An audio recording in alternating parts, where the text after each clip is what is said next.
प्रधानमंत्री मोदी पर टिप्पणी के बाद भारत सरकार का बड़ा एक्शन, मालदीव के हाई कमिश्नर को किया तलब।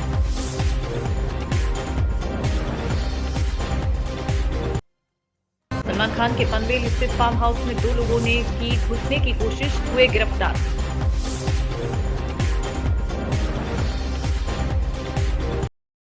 राजस्थान उपचुनाव में करणपुर सीट से बीजेपी की हार, कांग्रेस प्रत्याशी रुपिंदर सिंह जीते।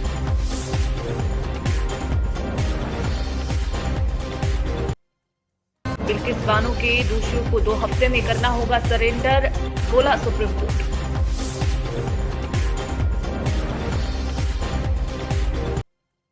मायावती ने यूपी सरकार से मांगी सुरक्षा, गेस्ट हाउस कांड का भी किया जिक्र।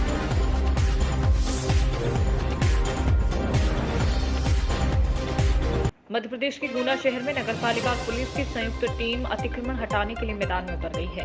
बता दें कि गुना प्रशासन द्वारा दी गई मोहलत के खत्म होने के बाद शहर में अतिक्रमण विरोधी कार्यवाही शुरू कर दी गई है। कलेक्टर के निर्देश और एसडीएम के मार्गदर्शन में इस कार्यवाही को अंजाम देने के लिए प्रशासन, नगरपालिका और पुलिस की संयुक्त टीमें मैदान में उतरी हुई हैं। एसडीएम के साथ तहसीलदार, नगरपालिका सीएमओ और कोतवाली प्रभारी टीम के साथ निकले। अतिक्रमण हटाने की कार्यवाही लक्ष्मीगंज से शुरू हुई। सबसे पहले टीम इसी क्षेत्र में पहुंची, फिर बाजार होते हुए बीजी रोड की तरफ अमला निकला।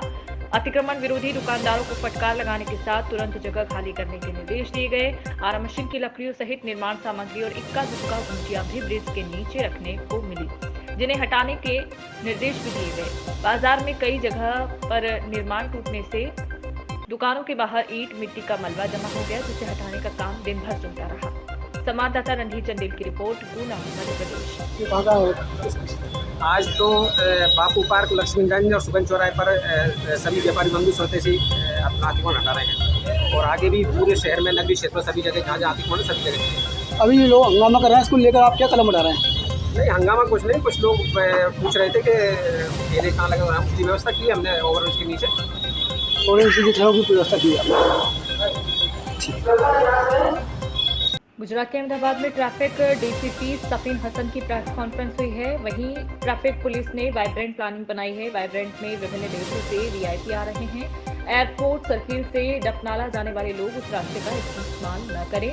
हवाई अड्डे पर पहुंचने वाले लोग उस समय से थोड़ा पहले पहुंचने के लिए जल्दी निकल जाते हैं। तो वहीं एयरपोर्ट से इंदिरा ब्रिज तक रोड शो होना है, जिसके चलते कुछ देर के लिए रास्ता बंद रहेगा। आपातकालीन वाहनों के लिए अलग व्यवस्था है। इस रूट पर 500 से ज्यादा पुलिस की टुकड़ियां भी तैनात रहेंगी। गांधी आश्रम और होटलों पर भी तैनाती रहेगी। देखिए डीसीपी सफीन हसन ने क्या जानकारी दी है। संवाददाता यज्ञेश गोस्वामी की रिपोर्ट, अहमदाबाद, गुजरात। સુપેરે પરિચિત છો કે આજથી શરૂ થઈને આગામી 12 તારીખ સુધી અમદાવાદની અંદર vibrant Gujarat global investment summit અનુસંધાને અલગ અલગ દેશના જે હેડ ઓફ ધ સ્ટેટ્સ આ સાથે સાથે બિઝનેસ ડેલિગેશન્સ ને વીવીઆઈપી ગેસ્ટનું આવાગમન રહેવાનું છે। સાથે સાથે માનનીય વડાપ્રધાન શ્રી પણ આ કાર્યક્રમની અંદર ઉપસ્થિત રહેવાના છે। તેને ધ્યાને રાખતા અમદાવાદ ટ્રાફિક પોલીસ દ્વારા ટ્રાફિક વ્યવસ્થા જળવાઈ રહે તે અંગે આગોતરું આયોજન કરવામાં આવ્યું છે। પરંતુ અમદાવાદની તમામ જનતાને વિનંતી છે કે જે લોકો પણ એરપોર્ટ સર્કલની આસપાસ એટલે કે ઇન્દિરા બ્રિજથી એરપોર્ટ સર્કલથી દફનાળા અને વૈષ્ણોદેવીથી એસજી હાઈવે પર મૂવમેન્ટ કરવાના છે, તમામને વિનંતી છે કે બિકોઝ ઓફ ધીસ આ વીવીઆઈપી મૂવમેન્ટના કારણે આ વિસ્તારની અંદર ટ્રાફિક જે છે ધીમું ચાલશે। એટલે જે લોકોને પણ એ પ્લાનિંગ હોય એ પ્રમાણે પોતાના સમયનું આગોતરું આયોજન કરીને આ વિસ્તારમાં નીકળવા માટે વિનંતી છે। સાથે સાથે જે લોકો એરપોર્ટ દ્વારા પ્રવાસ કરવાના હોય એ લોકોને પણ વિનંતી છે કે પોતાનું જે સમય છે એનાથી 2 કલાક આગળ ચાલી અને આ એરપોર્ટ તરફ જો આવવાનો રસ્તો પસંદ કરવામાં આવશે તો સમયસર એરપોર્ટ પર પહોંચી શકાશે।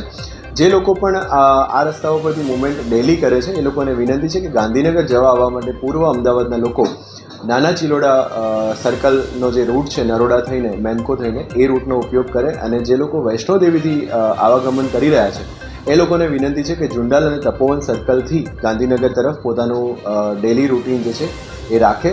આ સાથે સાથે આવતીકાલે અમદાવાદની અંદર માનનીય વડાપ્રધાનશ્રી અને માનનીય પ્રેસિડેન્ટ ઓફ યુએઈ નો જોઈન્ટ રોડ શો પણ એરપોર્ટ સર્કલથી ઇન્દિરા બ્રિજ સર્કલની વચ્ચે જવા થઈ રહ્યો છે, જેનો પબ્લિકનો આવવાનો સમય જે છે 3 વાગ્યાનો છે। એટલે જે પણ લોકો આ રસ્તાથી નીકળવાના હોય એમને વિનંતી છે કે 3 વાગ્યા પહેલાં આ રસ્તા પરથી પસાર થઈ જાય। અમદાવાદ પોલીસ આ રસ્તા બંધ નથી કરવાની, પરંતુ વીવીઆઈપી મૂવમેન્ટને ધ્યાનમાં રાખી અને આ રસ્તાનો ટ્રાફિક જે છે એ થોડા સમય માટે રોકવામાં આવશે। એટલે જે લોકો પણ એરપોર્ટ જવા આવવા માગતા હોય એ વહેલા આવી જાય। બાય ચાન્સ જો આપ કોઈ જગ્યાએ અટક્યા છો અને આપની એરપોર્ટની કોઈ વિઝિટ છે અથવા કોઈ મેડિકલ ઇમરજન્સી છે તો જ્યાંથી પણ રોડ ક્લોઝ કરવામાં આવ્યા છે ત્યાં ઉપસ્થિત પોલીસ જવાન જે ટ્રાફિક પોલીસના જવાન છે એમનો સંપર્ક કરીને આપ પોતાની વાત રાખશો તો ચોક્કસથી ટ્રાફિક પોલીસ જે છે પોતાનાથી બનતો પ્રયત્ન કરશે.